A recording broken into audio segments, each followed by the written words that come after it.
You're in a really interesting place right now because when I went to record some of the messages I was getting for this channel, I grabbed a yellow pen. And when I grabbed the pen and clicked it open, there was fuzz at the tip of the pen. So I cleared away the fuzz. But then when I started writing, after just starting a letter, it ran out of ink. And it's funny, this is a pen I've had for a very long time. And it's a pen I really liked. I just haven't used it in a while. And there's very much this feeling in the collective of using up things that the phrasing that's coming through is using up things you didn't wish for, using up things you didn't want, using up things you didn't have, like things you didn't know you have. There's very much this feeling of also you save something so it doesn't run out, but then it also goes bad, right? I went to another yellow pen, and this one was more of a brush pen. And it was funny because I really felt like I should use yellow.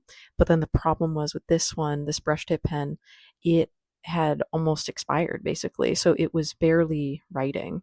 Um, Again, this is one I've had for a very long time. So there's something in your life you are using up to its last capacity. There's something in your life you are letting go of. There's something that you've held on to as precious for a very long time, but is its preciousness in what it is, or is it in the fact that you own it? There's going to be areas of your life where you're reflecting a lot of things. Some of the messaging I was getting through specifically was pinwheels, yellow, fun, like I said, using things up, fresh. And I've had a lot of throat chakra clearing too, a lot of stagnant energy sort of moving through the body. There is this feeling of optimism and hopefulness. There's also this feeling of dread because you don't know what's lying in front of you.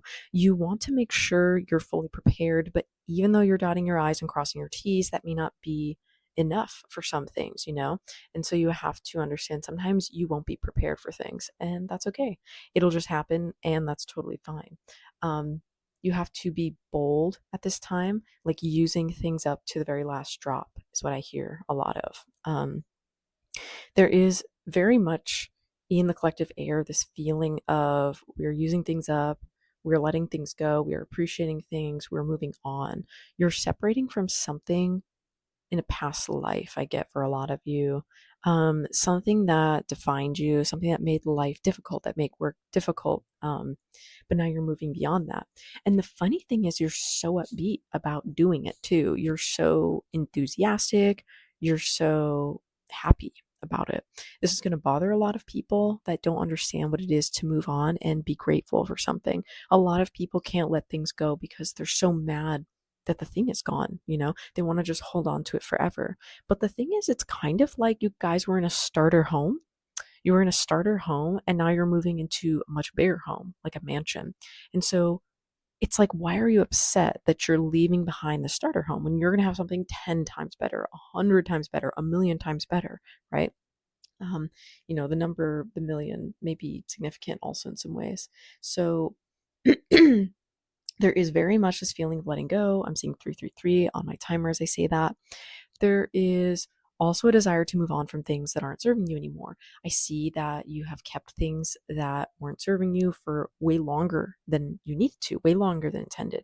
And the reason for this is because you cherish them, right? Like you appreciated them, you loved them, you respected them, you honored them, blah, blah, blah. Excuse me. Yeah, definitely that's a really important message for some of you. And what you need to know going forward is that you don't need to appreciate things so much so that you lose sight of the meaning of having them. So, for example, like the pen that I took to write your guys' message when I was channeling earlier, it's funny how we hold on to things and we love them for what they are, like for what they represent. But then when we actually go to use them for their intended purpose, we're like, oh, I have outgrown this. Like time has passed. I can't use this anymore the way I once did.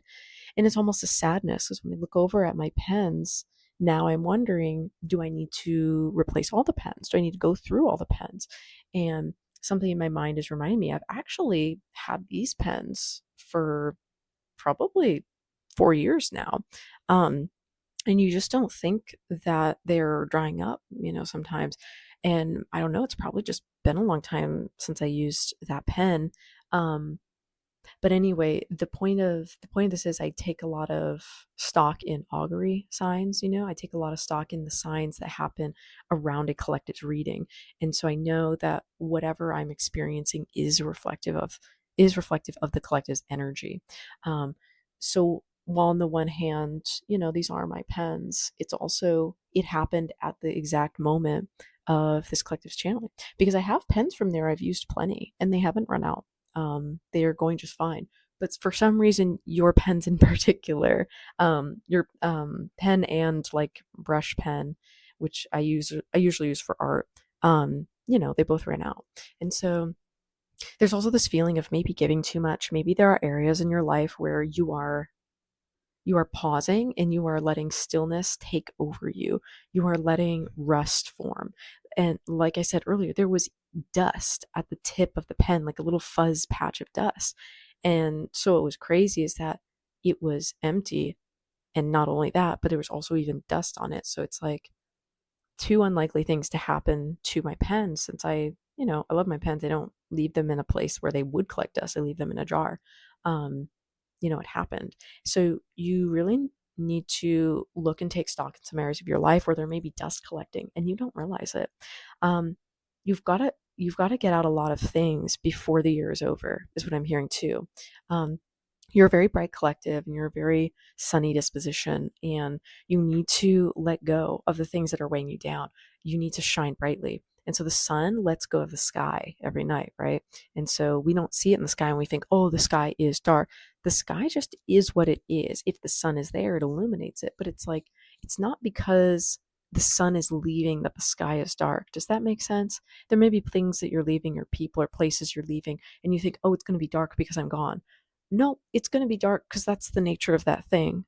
Does that make sense? So you leaving doesn't really have any sway on the identity of the thing, because if the sun left another star, the star would still be bright, you see? And so if you leave a space and it becomes black after you leave it, or it becomes dark after you leave it, that space never had any light on its own.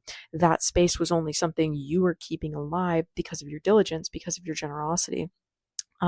Sometimes people feel bad about using a thing or going to a place and then suddenly not using it or going there anymore. And it's like, if that place was meant to be light, it would be light. It would be because the people there are making it light. But if the place sucks, it's because it sucks. For a place to change after you leave it indicates more about the quality of that place and not the fact that you're leaving it, right? So a big message for you guys too is like, cheer up, because there are places you're leaving right now that will change dramatically after you leave. But the problem is that after you leave, you're going to take responsibility. You're going to feel responsible for this change in the disposition of the place. But it's not your fault. It's not your responsibility. You just have to leave that where it is, right? Yeah. There are things in your life you're leaving behind, but you're doing so with a smile. You're doing it in a way that is meaningful and deep and resonant for you. And you have to keep going, continue doing this. I am just seeing like mountains falling away. Like, there's so much you have built up. There's so much stuff. Weirdly, I hear the word snuff. So like, there's so much, like, I wonder if you have let go of things, or you've let things get snuffed out because of this time and like caring for other people or doing things for other people. When I think of the pinwheel messaging from earlier, it's this idea of this kaleidoscope of color and spirals and swirls, and how like the form of you may change, but you're still the pinwheel, right? People's perception of what color you are or what thing you are changes, but you're still as you are. So you need to maintain that childlike disposition, that childlike energy that you have, because people are going to be coming to try and take that away, because no one likes someone who is doing better than themselves when they are not truly happy with themselves. They're not truly at peace with themselves. Most people, when they're happy or at peace with themselves, they want the same for others, right? And in the same way, people who are unhappy with themselves or feeling displaced, they want that for others. So it's really just that reflection, of what's going on inside their mental space. There's so much you're responsible for that you're not responsible for. There's so much on your plate that's not on your plate because of you, but it's because of other people. And it's time to really let that go. you are someone who cannot be conquered. You can't be changed. You can't be forced. You can't be indebted. Like, you choose when these things happen to you, and you have choose. I want to say chosen, but it's like you choose in the past. I don't know why it's that phrasing, but excuse me. You choose in the past to let things go and not bother you, but they do bother you, and you're shifting away from those things and it's getting better. But the fact I keep having to clear my throat so much too, it really makes me think you're expressing yourself, or you're standing up for yourself, you're doing things you haven't done before, right? And that's a big theme for several of these collectives I channel for. Um, yeah, you really have to let some things go by autumn. Autumn will be a very important and significant time for you, because in the winter, you're going to be hibernating, you're going to be resting, you're going to be taking your time with things. But um, when it comes time for autumn, you're going to put changes in motion that really are significant, that mean a lot for you. Things are going to change for the better. I don't really get a lot more to channel at this time, so I'm going to end it there. If this was helpful for you, please drop a like or leave a comment. Let me know how this resonates for you, and make sure you're following so that I can keep reaching all the people that need to hear these kind of messages that I channel.